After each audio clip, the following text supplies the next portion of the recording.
I'm going to talk about China, and the focus today has been about change. The focus today has been about AI. The focus today has been about where the world is going if travel, and we may as well talk about the most influential country in this region when it comes to travel and tourism.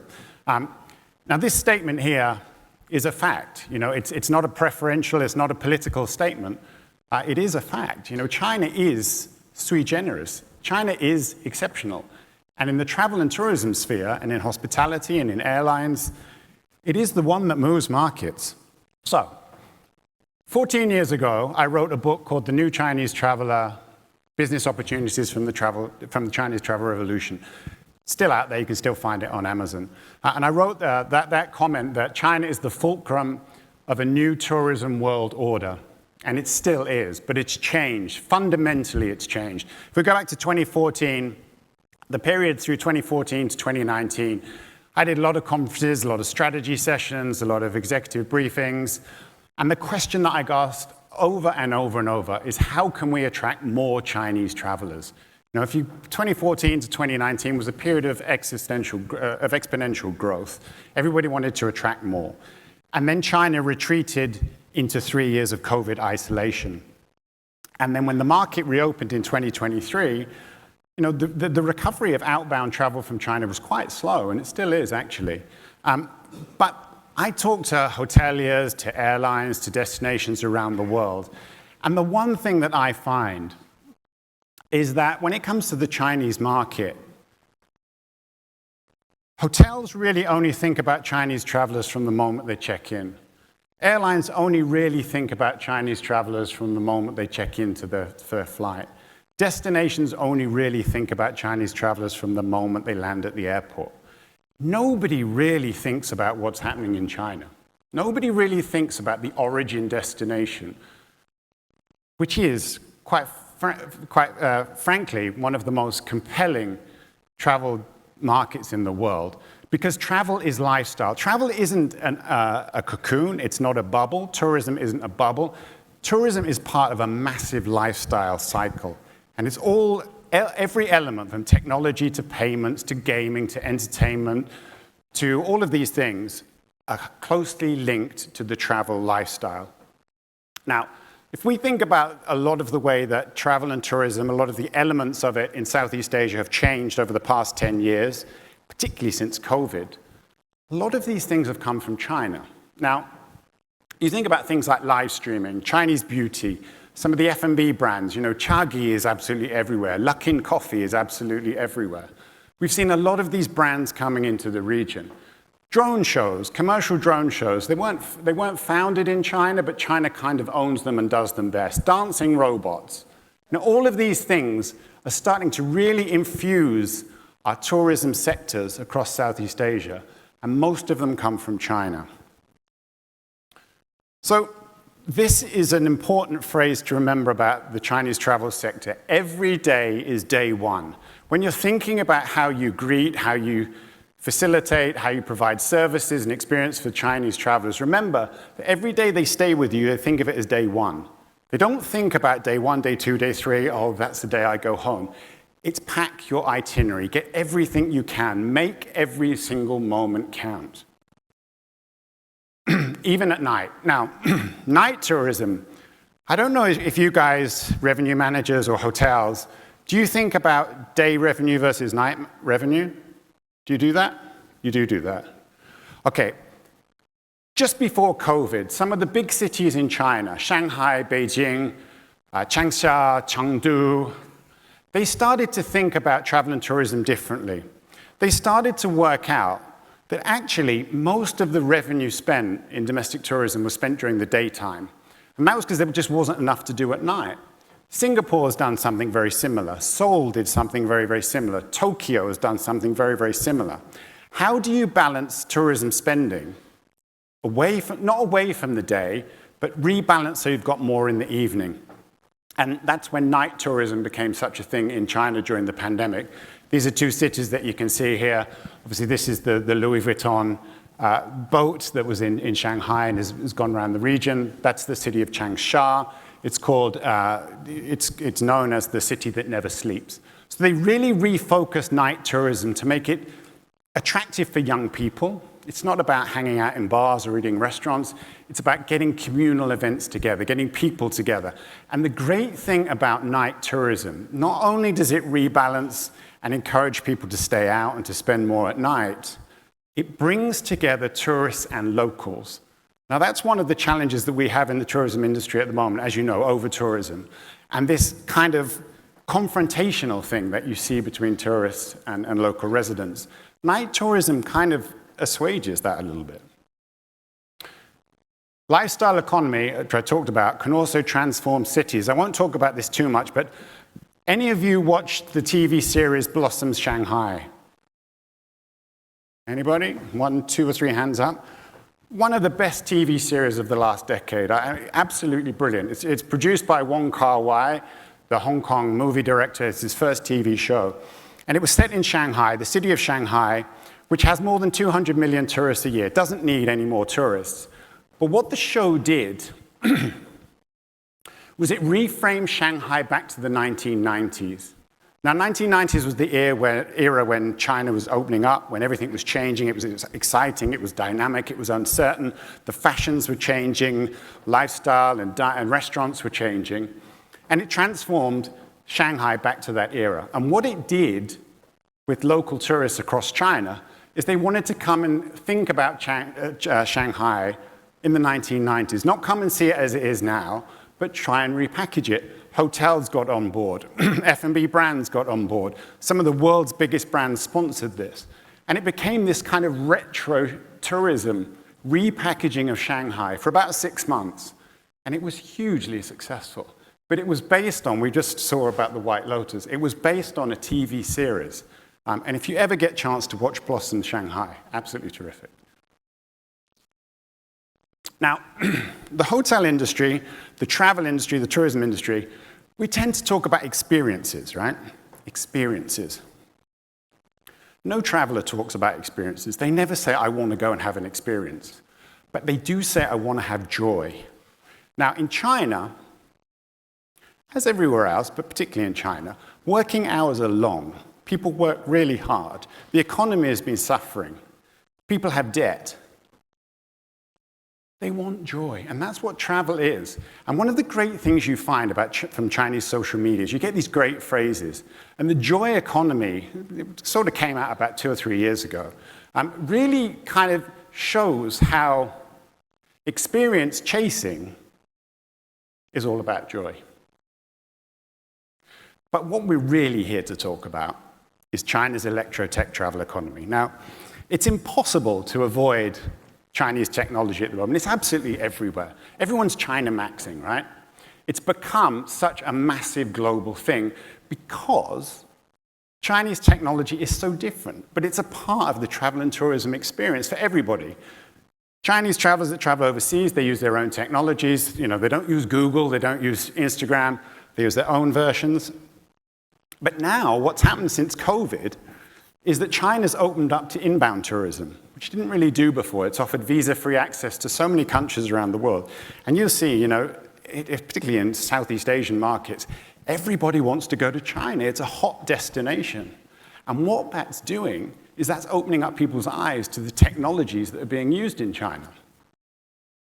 So 2026 has really been, this sounds very techy, deployment year one. Now, deployment year one is actually a catchphrase for a Chinese technology company called Agibot. You know those humanoid robots that you see on TV?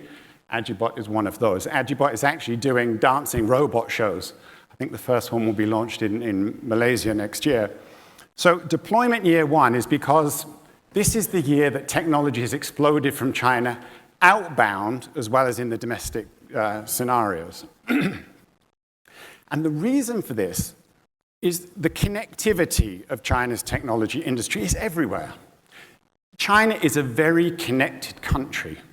And the reason for that is because it has one of the most entrepreneurial tech sectors in the world. If you've ever been to the city of Shenzhen or that area around it, it's Silicon Valley on steroids. It's incredible, the entrepreneurialism that's going on in there. But the entire focus of technology growth in China is coming from the government. The government is focused on China becoming the world's major technology sector. And that infuses consumer life. That infuses the way people think. That infuses the technologies they use, infuses the way companies are developing technologies, infuses the way hotels adapt them, the way airlines use technology. It is a massive change. And the whole point is that culture and tourism is both seen as an empowerment, an economic and social development driver, but it's the way to really infuse Chinese technology into people's minds, and especially around the world. And that's why China is building so many huge and famous international tech brands, which over the next 10 years, we'll see more and more of around the world. So basic facts. I mean, you know this stuff. You probably don't need me to tell you, but China has the second largest population in the world, but it's not one market. China's continental in size. You know, there's 179 cities with 1 million or more population. Probably about 20 or so of those have 10 million or more populations. So when you're thinking about Chinese tourism markets, it's huge. It's absolutely huge. And the Chinese domestic market is absolutely huge in two ways. It has the world's second largest aviation market after the United States. But that's only a part of the domestic travel scenario. The second part is that it has the world's largest high-speed rail network. And that is absolutely transforming the way people travel. More and more people now want to travel around China over land because they want to see where they're traveling to. And you can travel interregionally and intercity in China to most cities across the country. But where the technology is really, really changing, we've heard a lot about generative AI. We've heard a lot today about agentic AI. So the difference there, as we know, generative AI is basically ask and answer questions. The generative AI tool will give you the answers that you want, or maybe it'll lie, or maybe it'll make them up, doesn't matter, but you'll get the answers. Agentic AI is where we're moving now into the automation phase, you know, where technology is helping you book a whole trip, or helping you do pretty much anything that you want to do, schedule your work, do all of those things. Agentic AI is the doing, really. But where we're moving now is embodied AI, or physical AI. And this is where AI is connected to machines, whether that's robots, whether that's cars, pretty much anything. And once we move into the 6G era, which China's moving on, it's hoping to launch 6G by 2035, or perhaps before. These three layers of Gen AI, agentic AI, and embodied AI will be seamless. And I know that sounds scary, and it sounds a little bit like, yeah, but will it happen? I think it probably will. But the government focus there is what's called AI plus. AI plus consumption. So you build out AI across the whole sphere of the economy, including travel and tourism. Very, very importantly, definitely with travel and tourism. Because AI is seen as the new facilitator of consumption spending. Don't know if you remember, back in February, Chinese New Year, New Year of the fire horse, you may have seen on your social media feeds those dancing horses, you know, kind of galloping. They were red and they were gold. They had kind of a halo around them. Don't know if you remember seeing these. They were everywhere in social media feeds. They were created using C-Dance. Now, C-Dance is an amazing app. It converts text, image, audio into videos, 15-second videos, and they're movie quality, absolutely incredible. Actually, C-Dance upset a lot of movie theaters, movie brands and the streaming sites in the US because it was actually used for a lot of fake material, which was counterfeit of some of the movies and the TV shows from the US. But C-Dance is by a company called ByteDance, which you may know created TikTok. And it's an incredible app because it's really changed the way that people use technology to create their own 15-second short video apps. And so they're using these in your hotels, and they're creating their own movie-quality 15-second videos about your hotel. So you don't really have control over the information and the videos that they post. And so C-Dance changed that. And then a few months later, another app called Happy Horse. Has anybody heard of Happy Horse? One or two people, hands up. Happy Horse is created by Alibaba, one of the world's biggest technology companies, and it's very similar to Sea Dance, possibly even the next generation. So, if any Chinese are coming into your hotel, and they're at your pool or they're in your spa, making films and videos, they're probably using these apps to create their own video sharing videos. The biggest change this year, really, in terms of distribution, and I'm going to use that dirty word, OTA, has come from Alibaba. Alibaba's QWEN, it's their LLM. Alibaba is one of the world's biggest companies. QWEN is pretty powerful agentic AI technology. But what they did, which is very, very clever, Alibaba owns the Fliggy OTA, which you probably all know, right? Everybody knows Fliggy. But what they did over the 6 months leading up to Chinese New Year was they integrated all of their platforms. So Taobao and Tmall are e-commerce platforms. LME is food delivery platform. AMAP is digital mapping. It's like Waze and Google Maps, but again on steroids. And Alipay, the payment app. It brought together all of those platforms into one massive mainframe, more than 1.4 billion users. And then what it did was it rolled out its QWEN AI app into that whole consumption platform. And just before Chinese New Year, it launched it. And what people were able to do is to use the app to buy products and to buy travel using their voice, not touch. You could do voice-activated buying. And the interesting thing about this is it had a huge effect straight away. But if we go back, what it did is it means that now Fliggy is seen as an OTA. That's where you buy and sell travel, right? No more. So for example, Fliggy has car rentals. It rents cars to Chinese travelers, one of the fastest growing segments of the travel industry. But it's now selling them through Taobao, which is an e-commerce platform. So it said that actually in the May holiday, car rentals through Taobao went up 70%. So what it's actually doing is it's creating new drivers of sales for hotels, for car rentals, for airlines, across all of these different platforms. The cross-pollination is just immense.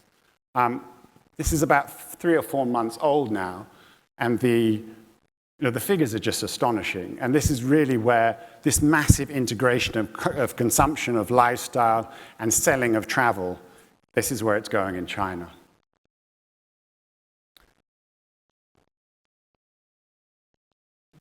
EvaCab was launched just about a month ago. And if you watched on TV, the Beijing Auto Show, it's the world's biggest auto show. It's all about EVs. It's all about new technology of cars. But this is really important for China because China's biggest, fastest growing segment, as I mentioned, is self-drive travel. And that's coincided with just the rise of Chinese automobile manufacturers. Now, this car, the EvaCab, this isn't for self-driving. This is an autonomous car built specifically for ride-hailing. If you look at it closely, there's no driving wheel, there's no driver's seat. All of the space is used for passengers. You look inside, the seats actually swivel around 360 degrees. The facility, there's a karaoke inside it. It's got these amazing facilities, but it's built specifically for autonomous driving. You see the robot there, because it's all software-driven. This is real time. This is actually happening. It's going to be launched commercially probably next year.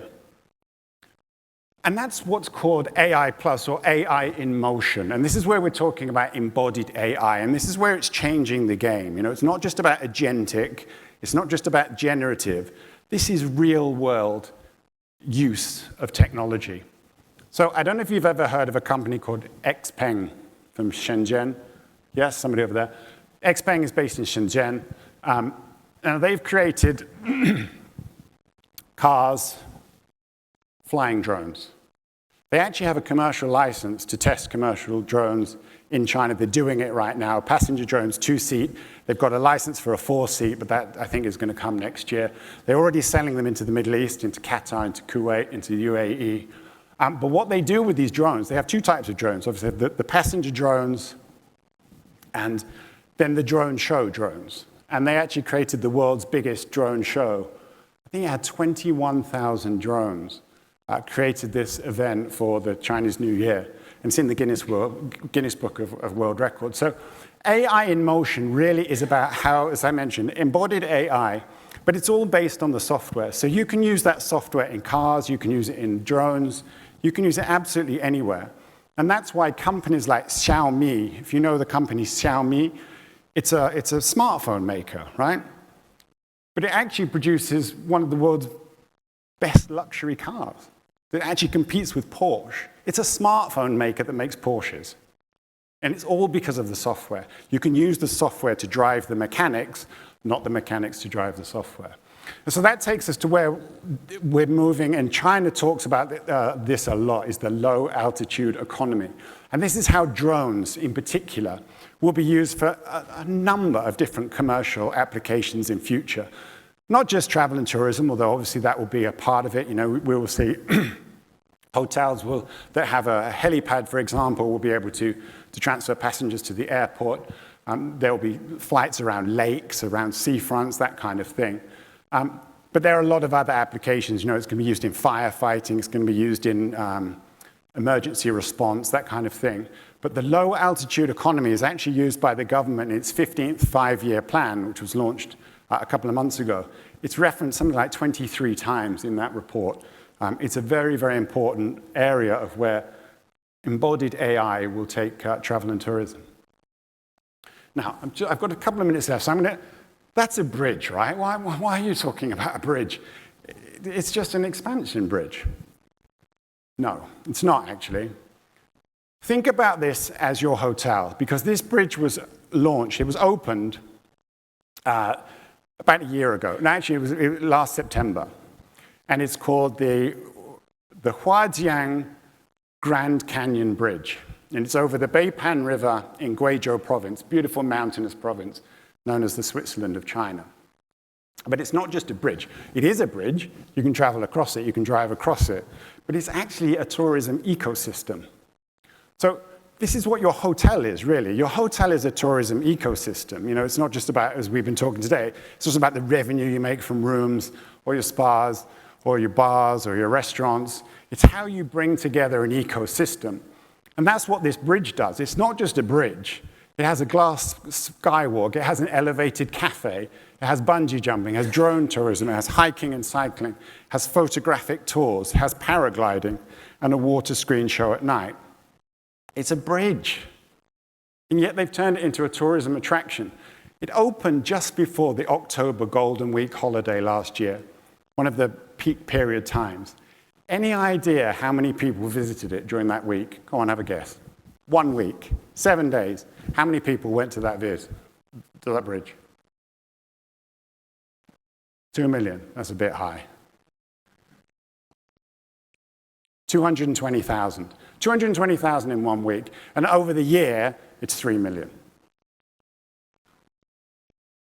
So as I mentioned, where this is all going, and one of these things that I've talked to hotels around the world, I say, do you work with Zhu? Does any hotel here work with Zhu? Any of you? None of you from Australia?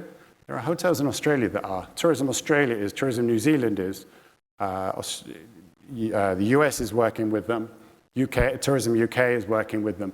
Zhu is the largest outbound car rental firm from China. It's one of the world's biggest.